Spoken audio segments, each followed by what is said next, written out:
Assalamu alaikum warahmatullahi ta'ala wabarakatuh. Barkamu da sake saurare da ku a wani tashar tamu ta gaskiya 24 TV. A yau muka muku kebantattu abubuwa guda 12 akan jarumi Ali Nuhu da yafi sauran jaruman Kannywood. Amma kafin nan ku danna mana subscribe da kuma alamar karawa da samu shirye-shirye mu. Mun gode.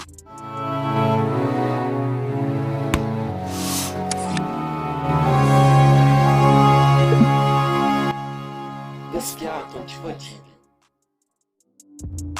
1. Shi ne jarumi na farko da ya doki sama da shekaru 20 a Kannywood amma har yanzu ba daina yayinsa ba. 2. Shi ne wanda ya cinye zamaninsa kuma ya zo ya cinye na wasu ba tare da masu kallo sun gaji ba. 3.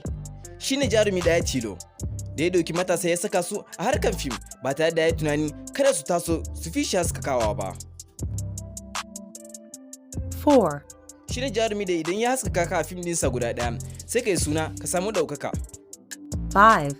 Shi ne jarumin da idan kamfaninsa na FKD ya shirya fim ake rubuta siyan fim din tun kafin fim din ya fita kasuwa.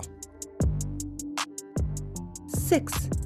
Shi ne jarumin da ya shirya fim tsawon shekaru 20 amma har yanzu fim din ana cinikinsa a kasuwa wato fim din majadala. 7. Haka kuma duk wanda ya taso ya yi suna a harkar fim a matasa da zarar ka tambaye shi waye sila zai ce maka Ali Nuhu ne silar ɗaukakarsa. Misali irin su Adam A. Zango, Sadiq Sani Sadiq da Fisa Abdullahi duk sun faɗi haka. 8. Shi ne jarumin da ya fi kowane director da producer kashe kudi a fim dinsa. 9. Shi ne jarumin da a duk yan fim babu mai farin jininsa saboda shi an san shi a ko'ina a Najeriya, kudu da arewa. 10. Shi ne jarumin da ya fi kowane jarumi kamun kansa, ba za ka ji shi ya fito yana rikici da wasu ba ko kuma ka ji shi ya yi fada da wasu.